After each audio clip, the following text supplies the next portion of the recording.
Okay, we'll go ahead and call the meeting to order. Annette, has the roll been taken? First item on the agenda is unfinished business. Does anyone have any unfinished business? Anything hearing unfinished? Hearing none, we will move on to new business. First item on the agenda of new business is public hearing and consideration of a petition filed by Louis Mike Lopez requesting the rezoning of property located next to 194 Buchanan Pike from an R2 residential designation to a B2 business designation. And that was assigned to committee number 2. Well, first let's open the public hearing on that. Is there anyone present or online who would like to speak on this matter?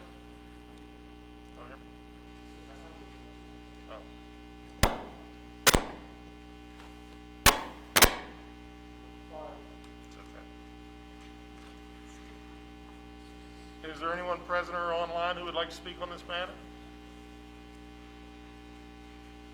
No one? Hearing no one, we will declare the public hearing closed. That was assigned to committee number 2, which was myself, Mike Fazzini, Brad Morris, and Wayne Worth. Would someone like to give talk about that? Anyone? Mike? I took a look at, there was an existing sign that had to come down from work, like, have the opportunity to put it back.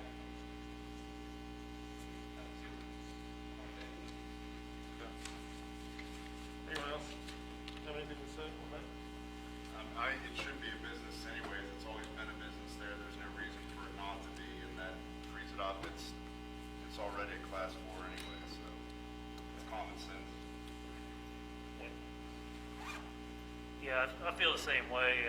I think this is I guess a sign where there was a slip on the highway. I don't think that was at the business's fault at all. And it's always been there, so I just don't think it'd be fair since it was, I guess, reclassified, after it became a business, and then they had to put the sign back up. I don't think it would be fair to exclude them from that. So, yeah, I would support the rezoning of this property. Does anyone else have any comments on that? Anything from code enforcement? No objection at all. No objection? Okay. Would anyone like to make a motion? So the petition be approved. It's been moved. Do we have a second? Second. Moved and seconded. The petition be approved. All in favor? Aye. All opposed? That petition is voted yes.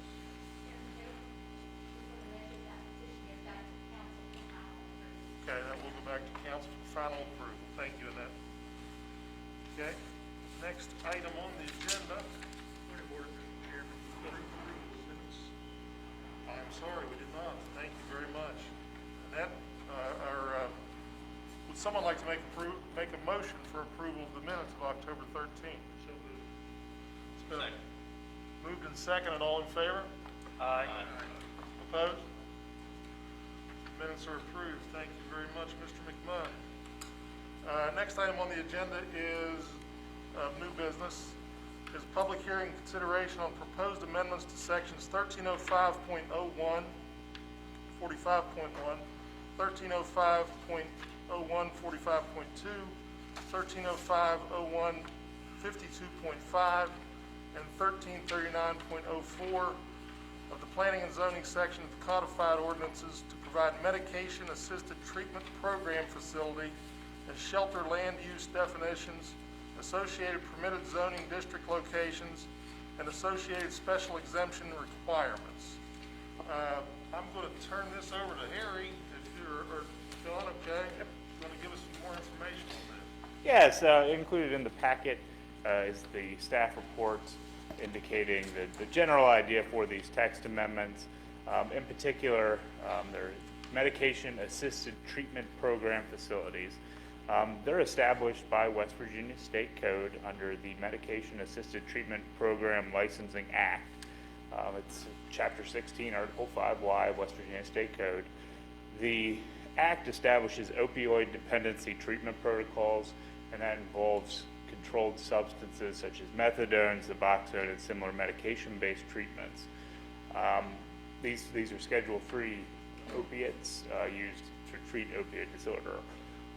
These facilities are unique when compared to traditional drugstores, as they may require on-site use and or purchase of medication at specific times of the day or week, and be limited to the clinical treatment of opioid addiction. A drugstore will include multiple services and goods associated with general and preventative health. It is open to the entire community. Most associated land use defined in the Planning and Zoning Code that's related to medication-assisted treatment program facilities is the clinic or medical health center use. I passed out prior to the meeting mapping. I have the color version right here, but on yours, you'll see the first map is clinical or medical health centers. Those that are darker shade are where those districts that have that as a its potential as a permitted use through the special exemption process.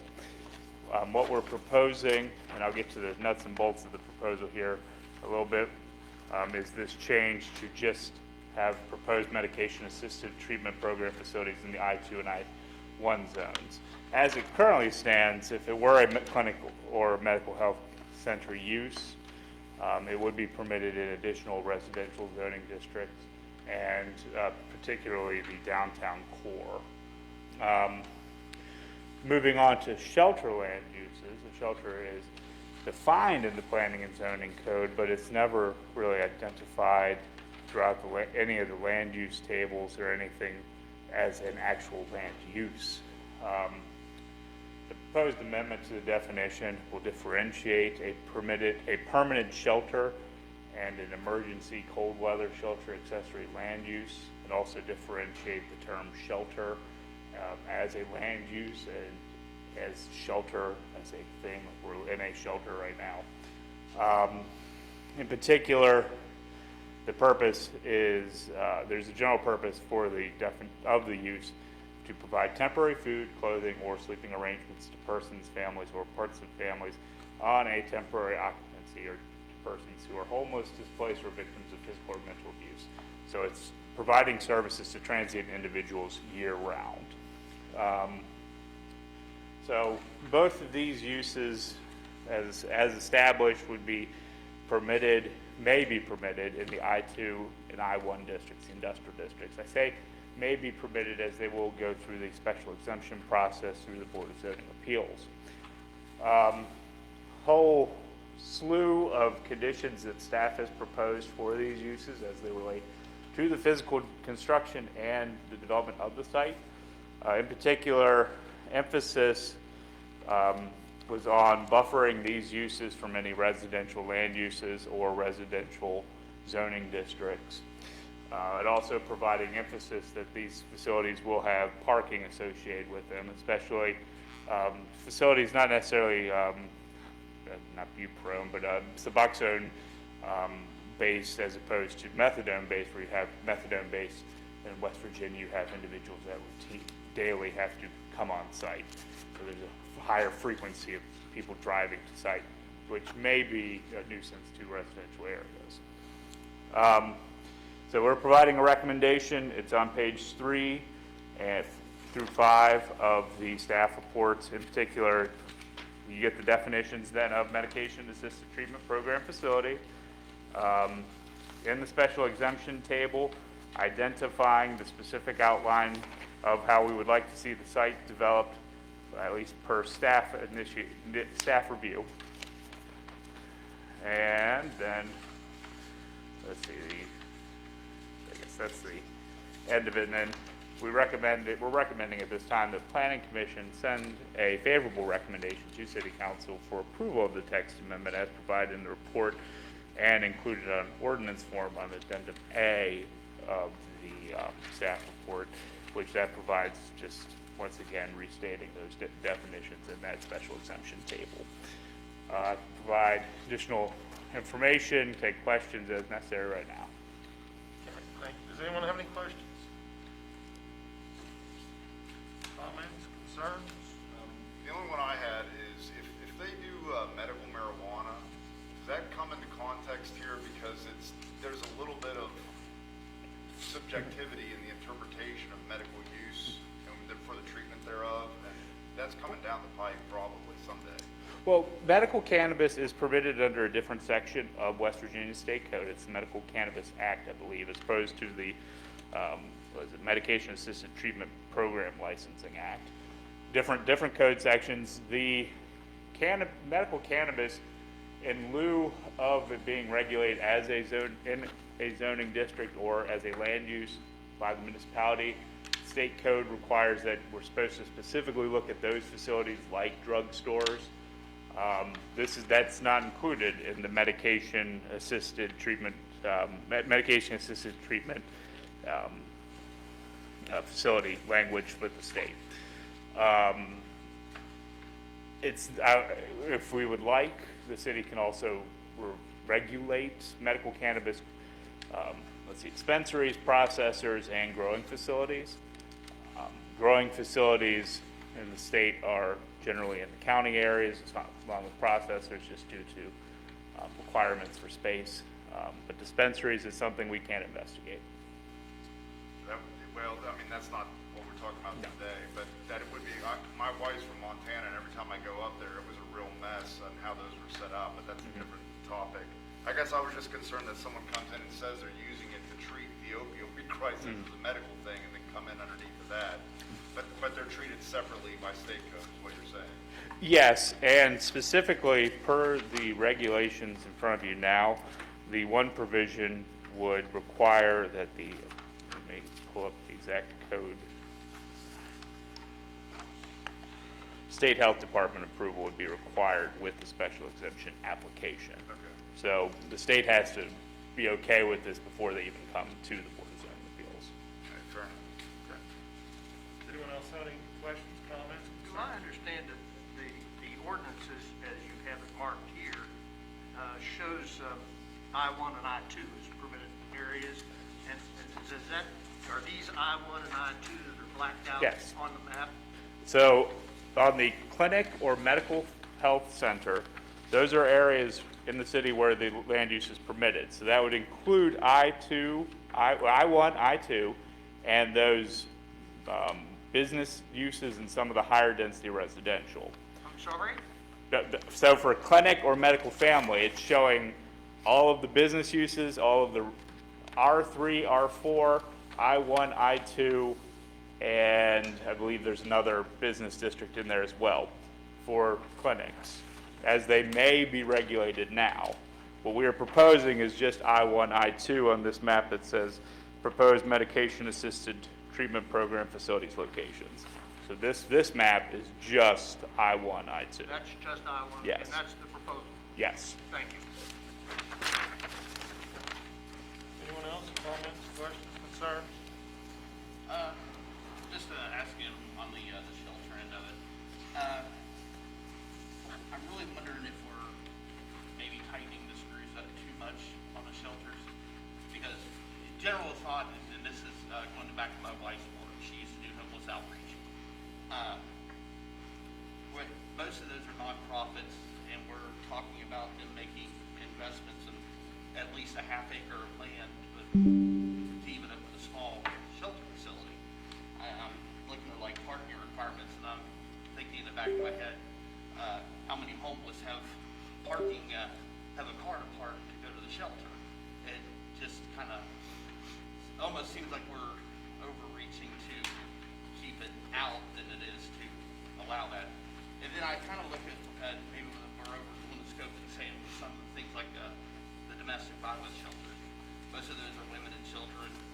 Do we really tighten it down to the point where we're just I-1, I-2, where it's not something where, similar to say like the sober living house, that it's something that a small house where a couple, maybe 5 to 6 people are staying there for shelter from domestic violence. Do we want to scale it down to where we're looking for an organization to have to make a huge investment in industrial zone where we're creating a property that they might want in the long run wind up with financial unsustainability by putting those requirements on them?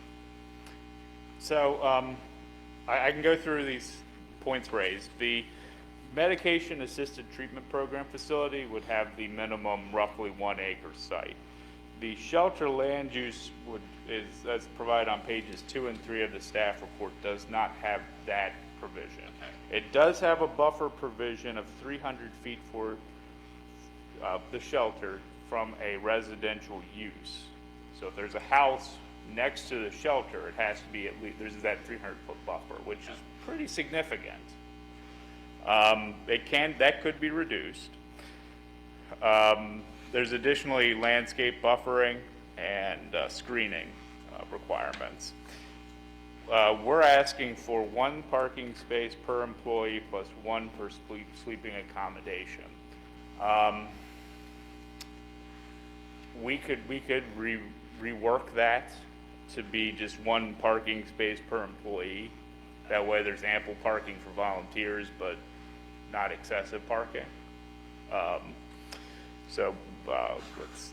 make a note of that then. And then I guess the other aspect of it is you mentioned group residential homes. So group residential facilities, group residential homes are regulated by the state of West Virginia. We have to allow those in residential zone districts. They're different than a homeless shelter. Being homeless doesn't have the same civil rights protections as the individuals that are going through disability, which not necessarily opioid, but sober houses are, when you're in that treatment program, you are a protected class. So it gets a little different than a shelter, which what we're really trying to say is this is a place that would be, it's more than just a place where someone would go to sleep when it's really cold out. It's going to be a focal point for the community, because there will be people that are interacting, not just transients, but also individuals that are going through, all stages of poverty, or would be interacting with it. So we wanted to make sure that it's definitely not being construed as the same as a box where people live, like a house or a room. That's one conception of the term shelter. But we wanted to say that there's something unique about a year-round shelter, and how do we regulate that? And this is what we've been able to come up with. I guess hearing if everyone's in agreement with the parking space, that would be one recommendation. You could make a recommendation to approve and then modify that provision if necessary. Anyone else? Questions, concerns, comments? I have one thing I might add, group home stuff is already included because that stuff is already there. So, these be bringing that up, it's not, that's within the 35 on this time. Okay. That's why I'm bringing it. Anything else from a code enforcement We standpoint? got no objection. Okay. Anyone else? Would anyone like to make a motion? I'll motion to move it on forward to council. Okay. Okay. Someone like second? Second. It's been moved and seconded. All in favor? Aye. Opposed? Hearing none, we'll move this on to council. The proposed amendments to as outlined, the planning and zoning section codified ordinances. And council will have the final say on that, correct? Annette? Okay. Thank you very much. Mr. Chairman, from education, what we passed include the comment that was made regarding parking or not? Is that, Staff can include that information, as the recommendation did not include that I guess, change, but we could include that. Included. is that included in your motion? I do, yes. Okay. Okay. Just so we're square. Right, Was right. that included in the motion? Still seconded? Yes. All in favor of that motion to include the parking adjustment? Aye. What exactly was the parking adjustment? I mean, we didn't get it exactly. It recommended one parking space for every bedding set up in the shelter.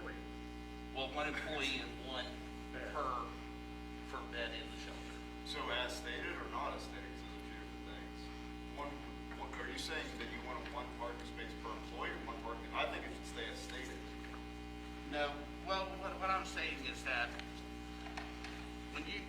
basically, when you establish a parking requirement for, you're estimating so many square foot per parking space. So what you're saying is if you have a, say, a 25-bed facility for a homeless shelter, you're putting 25 parking spaces, which is adding significant cost to virtually a nonprofit that doesn't have the funds to, most of the time doesn't have the funds to begin with to make that added expense. What I'm saying is that 9 times out of 10, you're not going to have a homeless person drive up to the shelter for housing. It's going to be one of those situations where it's not a necessity and it's an undue cost on an organization that's trying to serve and help people in the community. What I'm saying, the employee recommendation, that's one thing. If we want to even add it where it was recommending spaces for employee, for volunteer, and some of these spaces, that would be one thing. But I don't think the requirement for bedding location in that is a necessity that we need to establish in the zoning ordinance. Well, I mean, so you want to, I mean, if you have one per employee, you're going to want more than that. So maybe you do one for every other unit, for every other sleeping unit. I don't know how you write that into code, but that's not, you don't want it to be just one per employee. They're going to park somewhere. I know what you're saying, but that's assuming no one has cars. Well, and it's going on the basis that, of general zoning practice anymore, that parking spaces are one of the worst investments that you can make. We're talking about nonprofits that are, I mean, we want to talk about the mission over at Gwinnett. There's been times they've struggled to make their payroll. This is something that, an investment and upkeep that we're looking to make on virtually a nonprofit shelter that they have to invest to maintain parking spaces that in most actuality will never be used. Plus, it's making an investment in a property that is value-wise in the community is not high value. It's a piece of asphalt. What I'm saying is that if you put that in there and you limit the scope of the shelter, then you're worrying more about more people out on the streets because the shelter can't house the people because they can't afford it because they had to have. Why don't we say two parking spaces per employee, and then that cuts it increases it some, but it doesn't make it excessive. You can't have that many employees, then you get some extra parking in there. There needs to be a place for vans, emergency cars to get in, but there needs to be more than just, if you have 10 employees, 10 parking spots, you can't get an emergency car in, you can't get a van in. People can't bring donations, there's just no room. You may- Or you're close to a neighborhood. you So are we take- talking about a shelter now of homeless, or are we talking about a medicated assisted treatment? I don't know, they're two different things. Two different things. Then are we just going by this code, are we trying to change what's written now by the state for our city? The shelters provision for our city. Okay. 'Cause don't they already say you get two, just like you said in your anyways, right? It says one per employee. That's for the, it's this under here. One per employee, one for each living space, basically.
recommendation that I would just, that we limit the scope, or, well, I would go with, my motion is that we eliminate the parking requirement for bedding options in the shelter, but keep the parking option, the parking requirement per employee in that motion. I understand, yeah. Someone second that motion?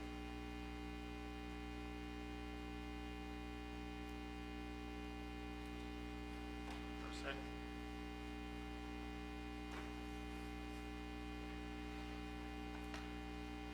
If I may, Mr. President.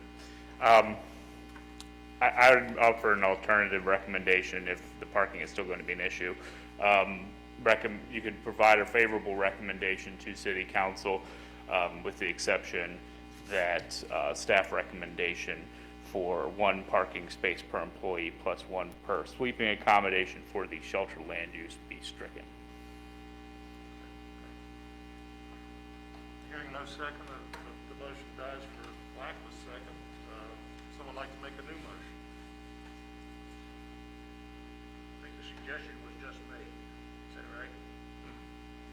Correct. I would move we approve it with that, on that condition. Okay. Motion has been made. Is there a second? I'll second it. It's been moved and seconded. All in favor? Aye. All opposed? The motion passes, and that will move on to council. Thank you all very much. Next item on the agenda is update on the comprehensive plan. Turn it back over. Okay, Carolyn, hopefully will be able to communicate with us tonight. Okay, so representatives with environmental planning and design. Carolyn, hopefully we'll be able to. Little delay. Overall, though, the planning initiative has begun for the comprehensive plan update. There was a tremendous amount of participation at this week's Winterfest event. We're in the process now of collaborating and establishing the upcoming meetings for different sections of the city and then the downtown area. So I'm going to give it away to Carolyn now. Let's see if this works. We are able to see the screen. Do I need to take the microphone over there? Everyone may turn on the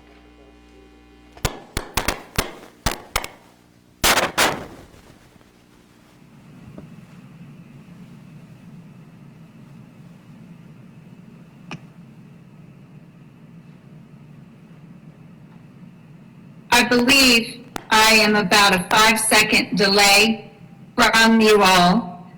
I actually was able to follow along on the Facebook Live to hear your discussions, so I will do my best. If you're able to hear me, would you be able to just give me a thumbs up, please?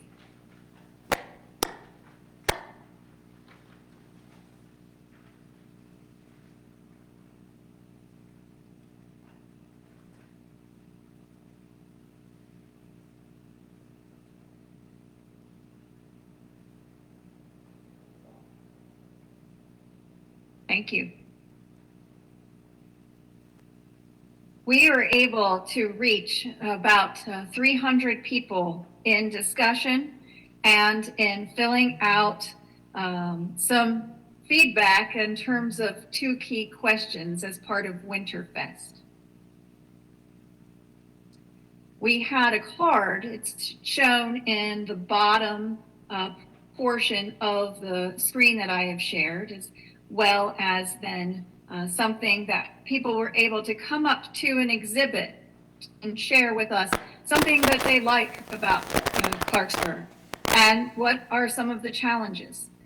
The board that is on the right-hand side of the screen is from later on in the exhibit time.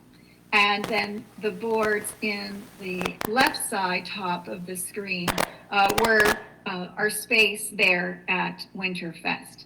We tried to gauge what kind of neighborhood representation was showing there. at Winterfest, and we definitely got participation from people throughout the city, so it's very exciting.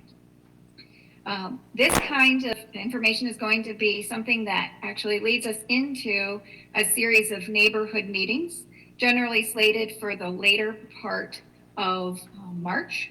And what we aim to do throughout this process is actually have 3 sets of neighborhood meetings to get at the various topics and look toward coming together with everyone to address what's working and ultimately what should be working better. Plenty to get started. We do look forward to all of this activity and working with you as Planning Commission as part of things. If you have not had the opportunity to actually fill out one of the surveys